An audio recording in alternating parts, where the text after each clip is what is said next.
once again. So sorry it's been quite a while since I posted any content.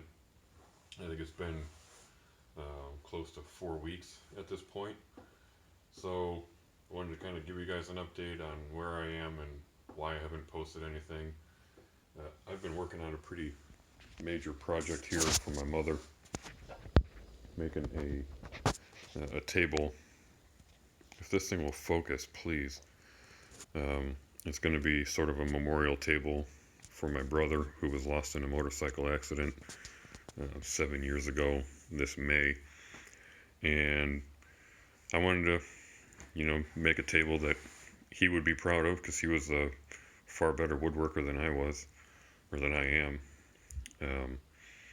So I really wanted to just focus on the project, pay attention to what I'm doing, and not invest the extra time in setting up camera equipment and focusing and everything like that, and video editing and so on and so forth. I wanted to just focus on the task at hand.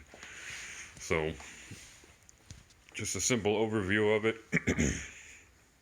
The top here is butcher block style maple. I honestly made this top like in 2016, I think, long time ago. I got some help from a friend of mine who his family owns a cabinet shop, and they did some sanding work on it to sand the top flat.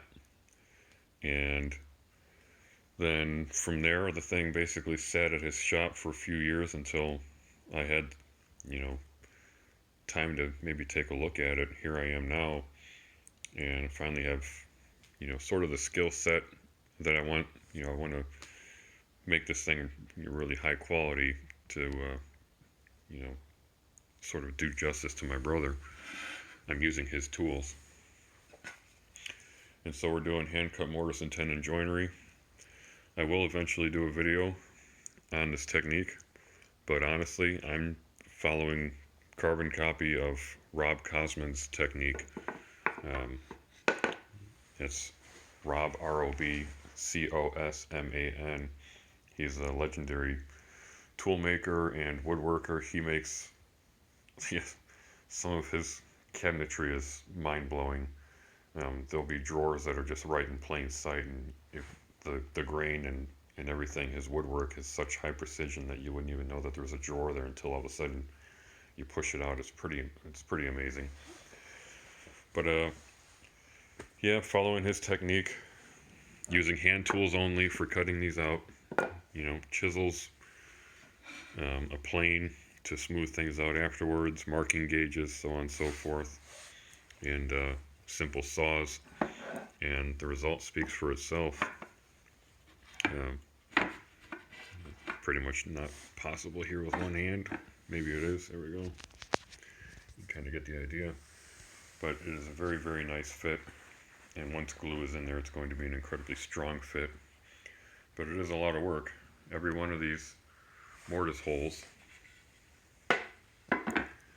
takes about 20 minutes to cut, because this is red oak. It's pretty hard. If it was pine, it'd probably take a third of that. And then the tenons, which is the sort of male part. I didn't really time myself on how long that took, but you're probably talking another half hour or so for each one.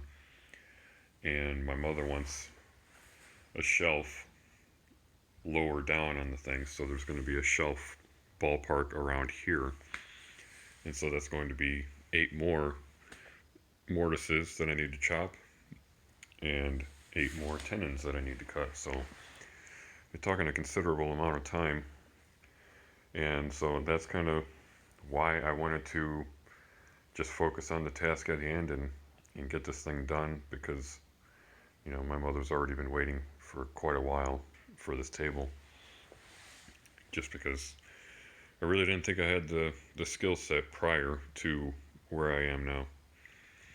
But I'll go ahead and post this. I do have another video in the pipeline. It's already shot. I just need to edit it. And that's a response to a viewer who, I think he posed it as a challenge to one of my cast iron skillet videos. He said, "It's all fun and games until you fry an egg on it." So I really kind of thought that that was a challenge, but it's not a challenge to fry an egg on a cast iron skillet. So anyway, I cooked up eggs and did some espresso this past Saturday. So I just got to edit the video and post it. It went perfectly. I just finished cooking and eating a burger that I cooked on this cast iron skillet. The thing's amazing. So, yeah. Anyway, I'm going to go ahead and call it here. Appreciate you guys watching. I am now up to 90 subscribers, which is pretty mind-blowing. It's really pretty astonishing to see the numbers grow and to see that you guys show an interest in the work that I do and the content that I provide on YouTube. And yeah, it's encouraging for sure, especially when I consider the fact that I haven't posted a video in almost a month. So I gotta do my part. I got a lot of work to do. So that's it for now. Please hit the like button and subscribe, and we'll see you on the next video.